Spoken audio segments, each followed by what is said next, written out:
So let's just look at this then, because the Telegraph a couple of days ago was reporting that Britain must look at sharing nuclear weapons with Germany to counter the critical threat posed by Russia. Of course, the UK needs to open talks with Berlin over what they're describing as a fresh defence pact. Germany, they say, is already in, quote, strategic discussions with Paris over how the French could provide potential protection in the form of its own nuclear deterrent. But Merz apparently is very keen to speak to Starmer about Britain getting involved in this as well. We've been talking about the development of the European defence capability for a long time now, but the core of this has been the Franco-British axis until more recently when Germany started joining that, pushing a defence narrative. Britain and France have been pushing that.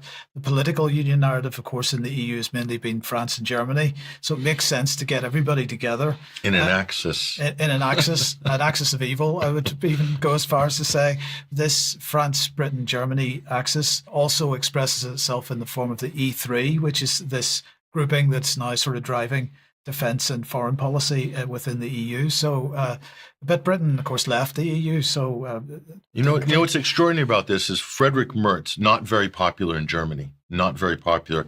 It's debatable whether he will survive the next round of elections for his party, the coalition. Macron, to say he's unpopular is a massive understatement. Right. And then there's Keir Starmer.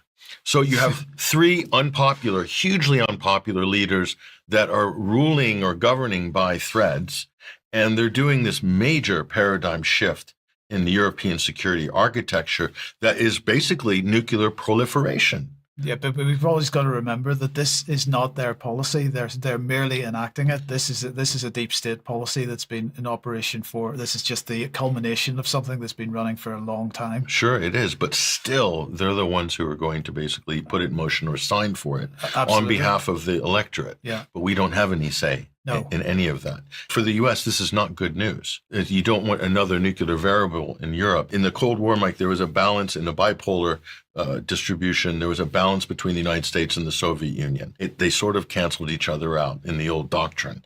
But you add a third actor. Do you trust some of these European actors that they'll be rational? I don't trust some of the British actors that they'll be rational. I mean, they're insane. I don't necessarily trust the U.S. under the current administration, but I do trust the U.S. a lot more because they have a long pedigree, as do the Russians, in having this kind of long-standing, canceling each other out, bipolar arrangement. But Europe has a great tradition in starting massive wars and basically trying to wipe each other out.